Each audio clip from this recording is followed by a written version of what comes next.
안녕하세요. 베아트리체의 책 산책입니다. 가장 효과적인 철학 공부는 영화 감상이다. 서울대학교 철학과에서 박사학위를 받았고 현재 역사와 문화 콘텐츠학과의 교수로 재직 중이신 김성환 교수님이 하신 말씀인데요.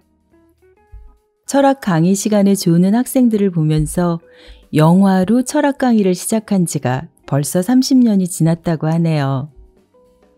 지금도 네이버 프리미엄 콘텐츠 채널에 오늘 준비한 책의 마중물이 되는 김성환의 영화 한 컷, 철학 한마디를 연재하고 계십니다.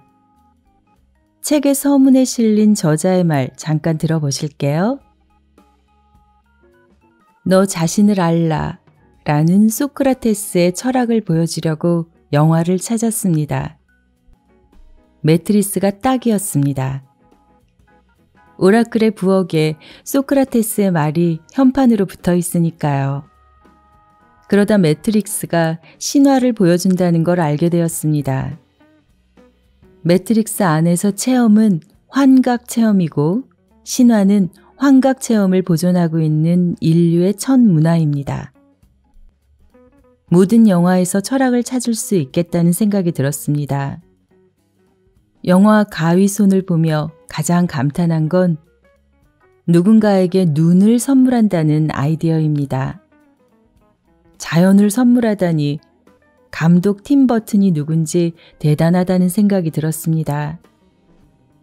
저도 사랑하는 사람에게 바다, 해, 달, 별을 선물할 수 있다면 얼마나 좋을까 하는 생각도 들었습니다. 영화가 위대하다고 생각했습니다. 가위손에는 3가지 변신이 나옵니다. 식물에서 동물로 변신, 복제인간에서 인간으로의 변신, 얼음에서 눈으로 변신입니다. 에드워드는 정원에 있는 식물들을 다듬어 사슴, 공룡, 사람 등의 동물로 바꿉니다. 에드워드는 뇌와 심장을 만들 줄 아는 과학자가 창조한 복제 인간이지만 킴과 사랑을 나누는 인간의 마음을 배웁니다. 복제 인간 가위손 에드워드는 성에서 얼음을 깎아 사랑하는 킴에게 눈을 날려보냅니다. 제게 가장 아름다운 건 얼음에서 눈으로의 변신입니다. 눈을 선물 받고 감동하지 않을 사람이 있을까요? 눈을 선물해 보셨나요? 또 영화 시네마 천국은 영화를 사랑하는 영화 기사와 꼬마의 이야기입니다. 검열로 잘린 필름 조각들을 이어붙인 장면을 틀어보며 눈물 흘리는 주인공의 모습이 인상 깊습니다. 우리 인생은 평생 본 영화 장면들을 이어붙인 한 편의 동영상일 수도 있습니다. 사랑하는 사람에게 같이 본 영화 장면을 이어붙인 동영상을 선물해 보는 건 어떨까요? 네, 어렵다고만 생각되는 철학을 영화와 함께 재미있게 풀어나간 책. 매트릭스부터 비긴 어게인까지 사랑, 관계, 미래 외에도 우리 삶의 가치에 관한 이야기를 22편의 영화 속에서 풀어나간 철학 이야기. 영화관에 간 철학 속으로 여러분과 함께 산책을 나가보겠습니다. 펴낸 곳은 원앤원 북스입니다.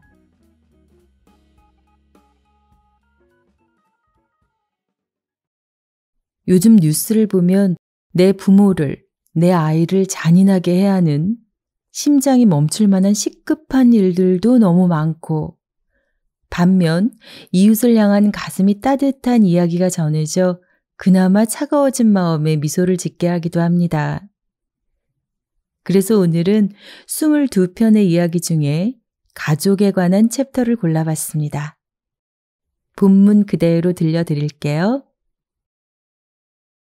007은 영국의 국가대표 영화 시리즈다. 영국엔 여왕이 있고 007이 있고 비틀즈가 있다. 비틀즈의 폴 맥카트니는 선수, 관중 약 10만 명과 함께 헤이 주드를 떼창하며 런던 올림픽 개막식의 대미를 장식했다. 007 시리즈는 전 세계 가장 유명한 스파이 영화다. 1962년생이고 2022년 60주년을 맞았다. 그러나 007 노타임 투 다이는 패밀리 영화다. 25편의 007 시리즈 중 처음이다. 그것도 정통 패밀리 영화다. 독일 철학자 헤겔은 올드한 정통 가족관을 세웠다. 헤겔의 정통 가족관은 세 가지 핵심 내용을 가진다. 가족은 사랑의 결실이고 인격의 산실이며 국가의 초석이다. 최고 스파이 영화의 최신 버전 007 노타임 투 다이가 패밀리 영화로 성공한 비결이다. 헤겔은 가족을 인륜 공동체의 첫 단계로 본다. 인류는 개인들을 고립된 원자들로 보지 않고 남과 관계를 맺는 존재로 볼 때 성립하는 윤리다. 개인을 원자로 보면 이기심을 최대한 허용해야 한다. 그러나 인류는 개인에게 적당한 이기심으로 남과 관계를 맺어 좋은 공동체를 만들기를 요구한다. 가족은 사랑을 구현하는 남과 나의 통일이다. 가족을 낳은 사랑은 자연 정서에 가깝지만 두 인격이 자유롭게 동의한 상호 인정이다. 가족은 대등한 인격이 만나 서로 인정하며 이룰 뿐 아니라 자녀를 낳아 인격으로 키운다. 헤겔은 키움을 빌둥이라고 부른다. 도야, 배양, 교육을 의미한다. 빌둥은 타고난 의식을 성숙한 정신으로 갈고 닦는 것이다. 빌둥은 학교뿐 아니라 가족 안에서도 이뤄진다. 그래서 가족은 인격의 산실이다. 그러면 자녀는 좋은 시민으로 자란다. 가족의 역할은 자녀가 자유로운 인격을 갖추고 시민으로 자립하게 만드는 것이다. 시민으로 자립한 자녀는 다시 가족을 만들어 시민을 기를 것이다. 그래서 가족은 국가의 초석이다. 네, 오늘의 이야기는 빌둥을 초점에 놓고 전개됩니다. 가족의 빌둥이 왜 중요한지 영화 속 이야기로 들어보실게요. 제임스 본드는 본래 프리섹스주의자이다. 본드걸들은 여성 성상품화의 대명사다. 본드의 탄생기를 그린 007 카지노 로얄은 본드가 왜 자유로운 영혼이 되었는지 보여준다. 그리고 007 스펙터에서는 스펙터에게 등을 돌린 미스터 화이트가 본드에게 정보를 주고 권총 사살한다. 본드는 약속대로 미스터 화이트의 딸 마들렌을 보호해 주려고 만났다가 사랑에 빠진다. 007 노타임 투 다이에서 본드는 죽은 옛 연인 베스퍼에게 마지막 작별을 고하러 마들렌과 함께 이탈리아로 향한다. 본드는 베스퍼의 묘에서 폭탄 테러를 당하자 마들렌을 의심하고 헤어진다. 5년 뒤 본드는 스펙터를 괴멸한 사핀의 기지를 알아내려고 마들렌과 만나 다시 사랑에 빠져 마들렌의 딸 마틸드를 본다. 마들렌은 당신 딸이 아니라고 하지만 본드가 말한다. 하지만 저 파란 눈은... 마들렌은 본드에게 의심받고 차였지만 딸을 낳아 혼자 길렀다. 그리고 본드에게 딸이 아니라고 거짓말하면서 혼자 기를 생각이다. 마들렌은 본드에게 인정받지 못했지만 본드를 인정하고 딸을 낳아 반쪽이나마 가족을 이뤘다. 그리고 본드가 돌아와 마들렌, 마틸드와 가족을 완성한다. 가족을 얻은 본드는 마들렌을 인정하고 사력을 다해 마들렌과 마틸드를 지킨다. 마들렌과 본드가 나눈 마지막 대화다. 독에 중독이 되었군요. 방법이 있을 거예요. 시간만 더 있으면.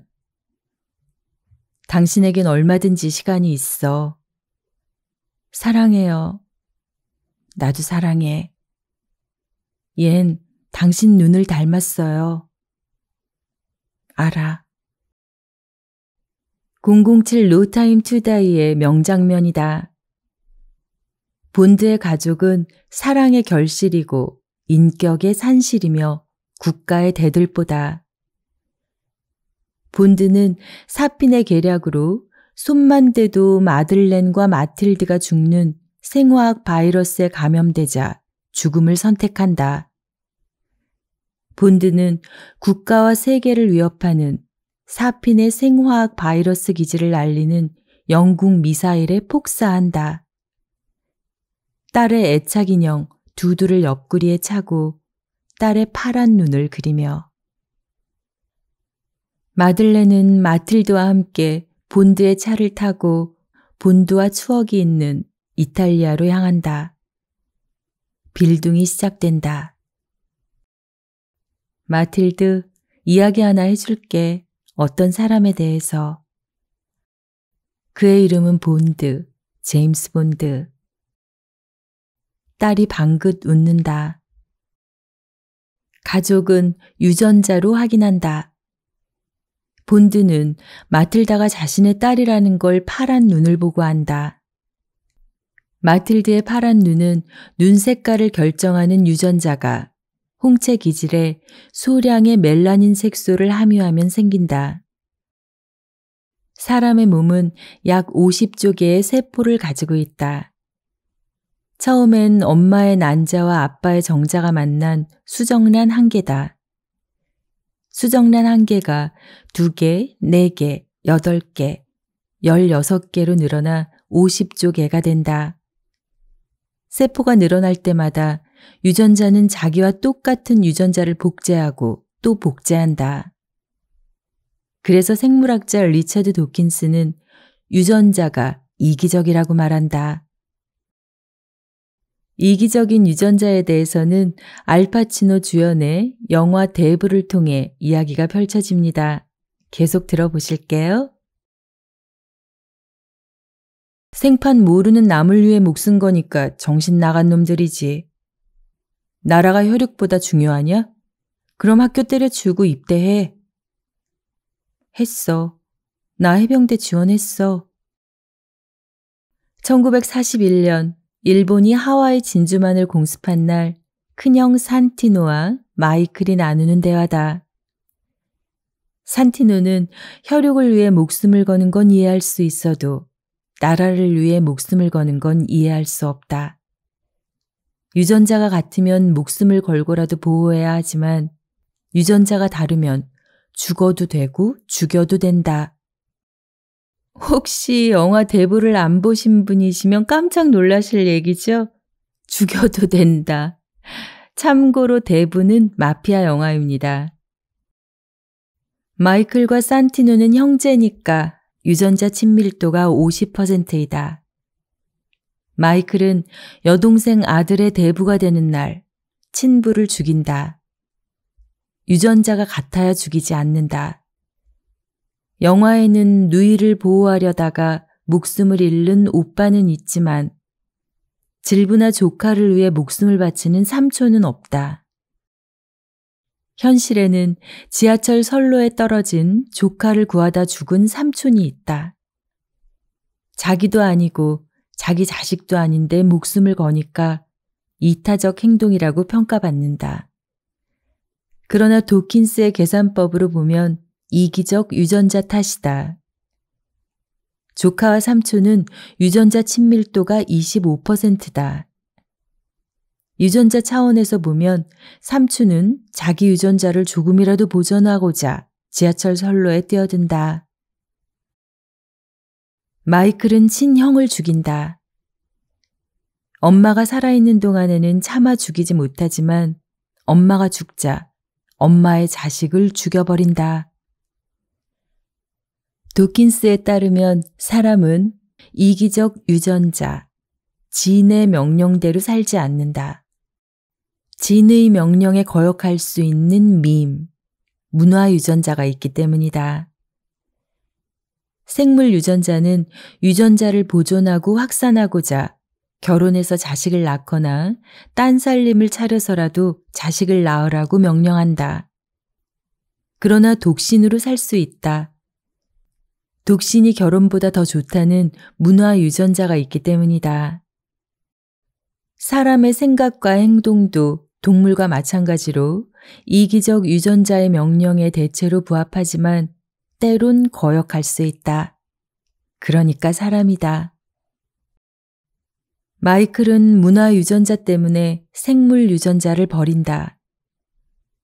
마이클은 프레도를 죽이지 않으면 알에게 목숨 걸고 충성하라고 요구할 명분이 없다.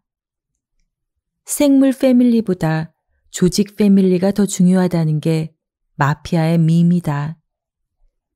생물 유전자가 같아도 죽인다. 사람이 아니다. 가족은 내가 아니라 남이라니까.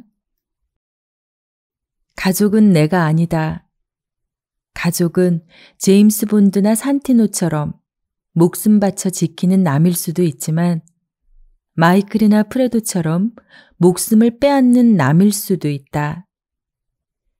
마이클이나 프레도처럼 가족을 죽이거나 죽이려는 사람은 드물다. 그러나 가족을 죽이지 않더라도 해치는 사람은 흔하다. 평생 가족의 몸과 마음에 상처 한 번 주지 않고 사는 사람은 없다. 하물며 가족도 아닌 남이면 어떨까? 세계 가치관 조사라는 국제 비영리 기구가 있다. 사회과학자들이 같은 이름으로 여러 나라 사람들의 가치관을 조사한다. 남에 대한 관용과 존중, 항목의 설문은 다음과 같다. 집에서 자녀에게 가르쳐야 할 항목으로 남에 대한 관용이나 존중을 특별히 중요한 것으로 여기십니까? 2020년 조사 결과를 보면 우리나라는 중요하다라고 대답한 사람이 50.8%로 51개국 평균 62.9%보다 12% 낮다. 내 자녀가 남이 자기와 달라서 차별한다고 가정해보자. 남성이면 여성을 차별하고 이성애자면 동성애자를 차별하며 아시아인이면 흑인을 차별하고 기독교인이면 무슬림을 차별하면 어떻게 될까? 전 세계에서 내 자녀가 살 수 있는 곳은 아주 좁아진다. 남을 존중하지 않는 갑질은 부메랑이 될 수 있다. 남을 존중하는 법은 빌둥이 필요하다. 내가 가족뿐 아니라 가족 아닌 남도 존중하는 모습을 내 자녀에게 보여줘야 한다. 가족만 존중하고 가족 아닌 남은 존중하지 않아도 된다고 가르치면 갑질의 부메랑은 내 가족에게 돌아온다. 다른 가족도 똑같이 가르칠 확률이 50.8%나 되니까. 게다가 가족만 존중하고 가족 아닌 남은 존중하지 않아도 된다고 배운 내 자녀가 나를 죽을 때까지 존중할까? 가족은 남이라니까. 네, 가족은 남이라니 무슨 말인가 하셨죠? 내 가족만큼 남도 같은 마음으로 존중해야 한다는 이야기였네요. 한번 사는 인생, 이왕이면 내 가족처럼 모두를 사랑하면서 살아갈 수 있으면 참 좋겠다 싶습니다. 요즘 저는 내 마음에 사랑이 강물처럼 흐르게 해주세요 라는 기도를 매일 드립니다.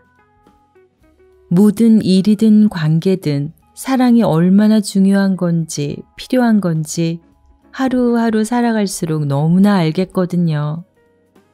오늘은 제 일기장에 기록해 놓은 사랑에 관한 말로 마무리하겠습니다. 내 안에 사랑이 있으면 어떤 고난도 이겨낼 수 있습니다. 사랑은 모든 것을 이깁니다. 그리고 모든 죽어가는 것들을 살립니다. 삶을 변화시키는 책 한 권의 기적, 베아트리체의 책 산책이었습니다.